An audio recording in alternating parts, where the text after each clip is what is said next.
jàpp naa ne loolu nag doy na waar ci réew moo xamante ni ñu tudd Sénégal ñu jàpp ay candidats di leen def ay otage politique mënuñu def campagne di yàq liggéeyu réew mi ba pare ñuy def dem tribunal mu mel ne dañu nekk ci réew mu am guerre je pense que loolu doy na waar parce que ñi nga xam ne ñoo nekk ci bopp réew mi ñoom ay apprenti dictateur lañ parce que mënuñu nekk ay dictateur parce que koo xamante ni xamoo dara mënoo dara sos ak wax ju ñaaw rek nga mën je pense que mënoo yor réew mënoo nekk un dictateur donc je pense que c'est des apprentis dictateurs et je pense que loolu ça ne passera pas c'est pourquoi nous pensons que suñu xarit suñu camarade dinañ ko bàyyi parce que candidat la mu dem def campagne am parce que loolu mooy dëgg je pense que nous sommes venus aujourd'hui à Tamba assister au procès de notre camarade Bougane Gueye Dany qui est aujourd'hui un otage politique. Nous avons un constat amer ici à Tamba parce qu'on dirait qu'on est dans un état de siège. Personne ne peut accéder au tribunal. Vous les journalistes, vous ne pouvez pas faire votre travail convenablement. C'est inacceptable dans un pays qui s'appelle le Sénégal. Et c'est pourquoi je pense que les autorités vont revenir à de meilleurs sentiments, bien que nous n'attendons absolument rien d'eux. Mais je pense quand même que le Sénégal mérite beaucoup plus que ce qui est en train d'arriver aujourd'hui. C'est un otage politique et nous pensons qu'il sera libéré pour qu'il aille battre campagne parce que ces gens-là sont aux abois, ils savent qu'ils vont perdre ces élections législatives. C'est pourquoi aujourd'hui ils sont en train de travailler à être des apprentis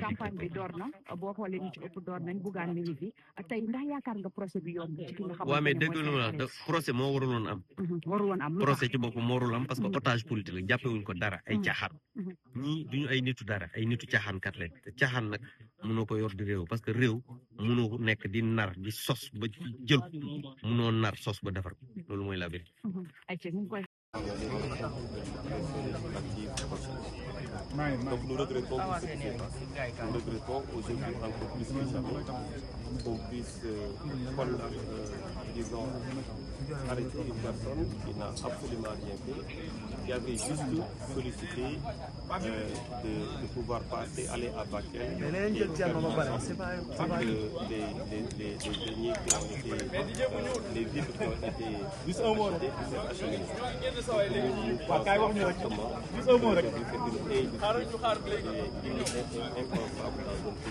comme ñoom Abdou moom ni ñu ko defee rek benn déclaration bu taw d'accord ñu ngi si jàmm waaw voyage bi méttiwul métti na métti Maya benn point rek wala indi leen foofu point bi mais doo xaar ci pare ñu jëlandoo ñëpp lay jël dafa trois pare yow dugal dama ci enceinte mais man maay Thierno mooy man demal foofu waaw baax na yéen tam waaye dafa tàng doy na yéen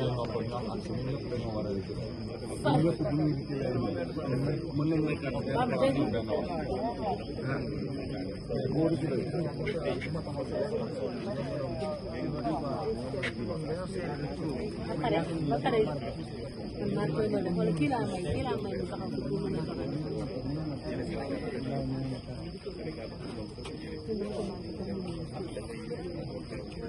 yi nga xam ñoo ngi suivre aujourd'hui depuis Tamba ni ñu ko defee keroog Bakel jóge Bakel ñëw Tamba noonu lañ dellu siwaate Tamba tey pour espérer que la justice soit dite, que le droit soit dit et que jàpp nañ ne loolu bu ñu ko defee tey Bougane Gueye Dany dafa war a génn defi campagne électorale donc nous tey li ñuy xaar mooy un procureur de la République et des juges libres xaaruñu un procureur boo xamante ni dafay nekk d'un parti wala nekk à la solde d'un pouvoir te tey jii lépp kilifa diine yeeg ñëpp wax nañ ko ak les forces vives yëpp wax nañ ko Bougane Gueye Dany fan yi mu def ni ëpp na te du dëgg du yoon donc li ñuy xaar tey mooy que la justice soit dite te ñoo ngi xaar que balance bi balancé véritablement tey pour ñu bàyyi Bougane mu dellu ci waa këram parce que li ñu ko jàppee ni ay caaxaan la amul benn sens et que sénégalais yi nga xamante ni yëpp justice ñor na leen dëgg ñor na leen xam nañ ne Bougane deful dara fi nga xamante ni foofu lañ ko téye Tamba jubluwuñ ci lu dul humilier ko ak toroxal ko te loolu jàppoon nañ ne 24 mars 2024 lay yem mais c'est triste de constater que les vieux démons ñoo ngi ressurgir di génnaat les faucons tamit tey am na ñoo xamante ni moom nee nañ warul génn tey warul génn maa ngi gis sax sànq bi ngeen di direct am na commentaire yu ma lire ñu ne waaw yéen journalistes yi xanaa amu leen programme mais lii dara ëpp ko programme dara gënu koo doon programme nous voulons un état de droit nous voulons une démocratie nous voulons une démocratie où s'exercent les libertés fondamentales mais loolu bu fekkee ne bëgg nañ ko nit jóg di dox soxlaam liberté d'aller et de venir ñu ne doo ko fi dox mais c'est pas possible c'est inadmissible donc vraiment li ñuy ñaan ñun mooy jàmm li ñu bëgg mooy sérénité li ñu bëgg mooy calme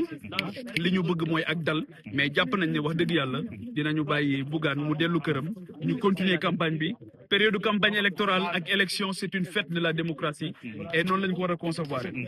li fi xew keroog ngeen gis ko à Dakar incident yi xew noonu c'est malheureux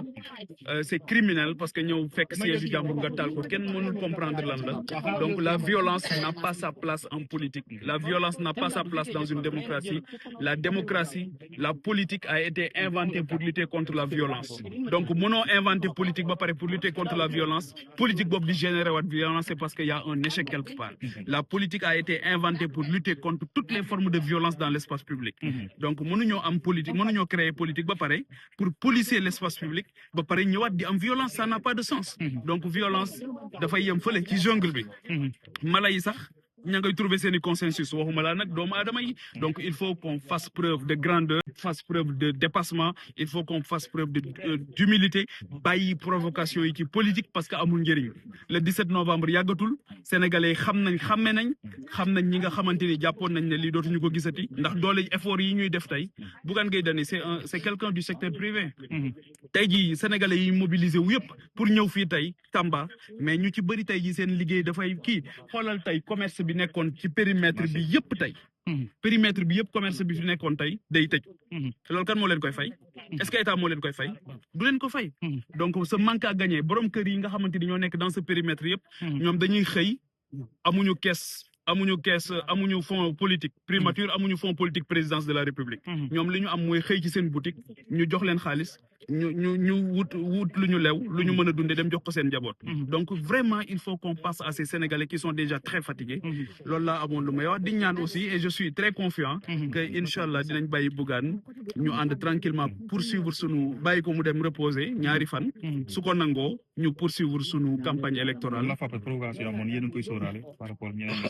waaw gis nañ ne aussi la police a pris toutes les dispositions nécessaires ñu koy féliciter la police a pris toutes les dispositions nécessaires pour vraiment provocation yooyu bañ a am waaw gis nañ sax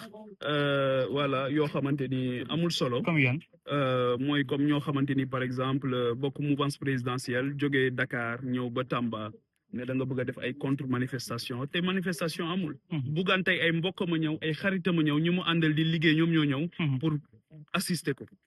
waaw on ne peut pas se réjouir du malheur des autres on ne peut pas donc vraiment loolu daal la ñu bëgg a def mooy taxawu temm ngir dimbali Sénégal pour mu jóge fii mu nekk ba campagne bi commencé na même pas 2 jours mais absence de Bougane est-ce que lu nekk loo xamante ni benn Bougane nag absence am moom absence bu am solo la buñ sañoon mu ñëw ci sunu campagne ndax ku am solo la xam ngeen ko moom mooy borom tibb tànk donc du may gars yi dara loolu moo tax gars yi ne ko doo fi tibbe tànk daal di koy téye c'est tout amul leneen boo waxee 16h moo wax 17h loolu moo tax gars yi ne ko duñ la ko may te gisoon nañ jeexital bi mu commencé woon am sénégalais yi di ko bàyyi xel di ko déglu mu am capacité de déploiement machallah donc mais inchallah il reviendra beaucoup plus en forme beaucoup plus déterminé et on va poursuivre ce combat très noble pour la démocratie mais surtout pour l'épanouissement des populations d'après information yi ndax loolu bokkul lu ko mën a affaiblir waaw mais jàmbaar la waaw il a un mental très fort moo lay remonter le moral sax boo jox ko affaire yi donc li ñuy xalaat kay mooy ñi ko téye ñoom xëy na nekkuñu ci place su bàyyiwuñ xel doomam yi nga xamante ni tey fukki fan a ngi ni gisuñu ko te kaso Tamba du kaso Rëbës boo dawee quelques kilomètres nga egg fa